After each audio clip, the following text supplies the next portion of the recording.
इतने भारी भरकम और इनके सींग इतने जानलेवा होते हैं कि आप सोचेंगे इनका शिकार कौन कर सकता है। लेकिन सेरेंगेटी के इकोसिस्टम में सिर्फ एक शिकारी है जो इन्हें भी मारकर खा जाता है।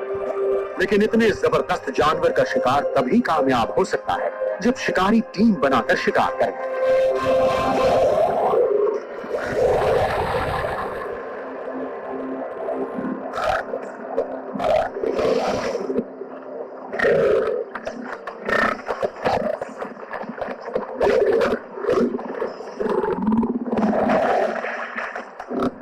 अनुभव, आपसी सहयोग और तजुर्बे की कमी के कारण इन हट्टे कट्टे बफेलोज की मजबूत दीवार को भेदकर शेर इनके बच्चों तक नहीं पहुंच सकते।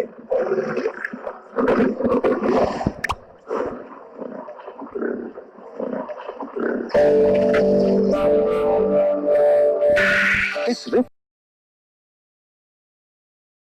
वैली में घायल होने का मतलब है तुरंत मौत।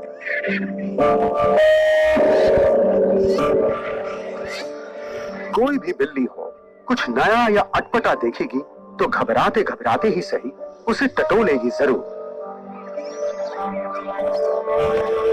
और ये क्या है? एक घायल गिद्ध।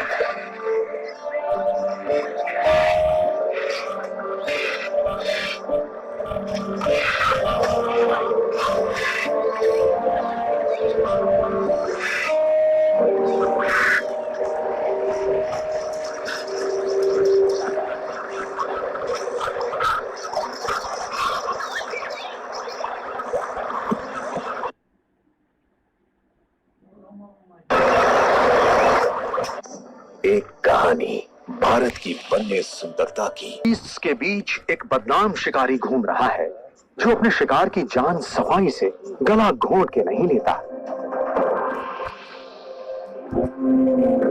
स्पॉटेड हाइनास यानी कि धब्बेदार लकड़बग्घे बड़े बड़े शिकारों को जिंदा ही खा जाते हैं।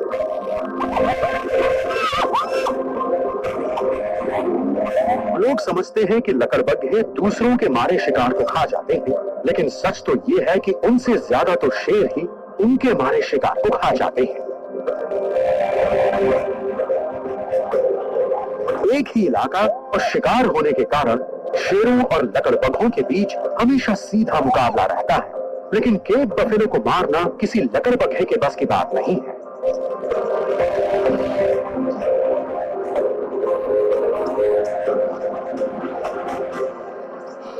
ये शिकार ही कर सकता है।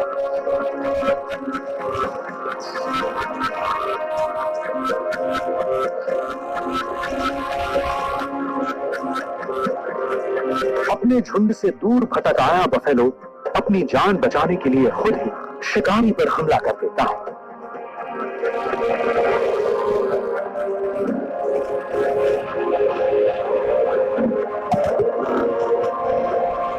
लेकिन जरा सा मौका मिलते ही शेरनी उसे दबोचकर उसकी रीढ़ पर दांत गड़ा देती है। शेर आमतौर पर इस तरह शिकार करते हैं कि पहले शेरनी शिकार को गिराकर दबोच लेती है, फिर शेर आकर बाकी सब संभाल लेता है। और कई बार शेर भी अपना वजन डालकर शिकार को काबू में कर लेता है। बाकी बफेलोज अपने साथी को छोड़कर आगे निकल लेते हैं।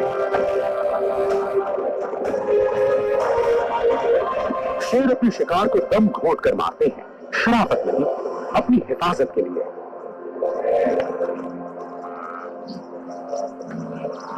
क्योंकि मरने के बाद इसके सींग इनका कुछ नहीं बिगाड़ सकते।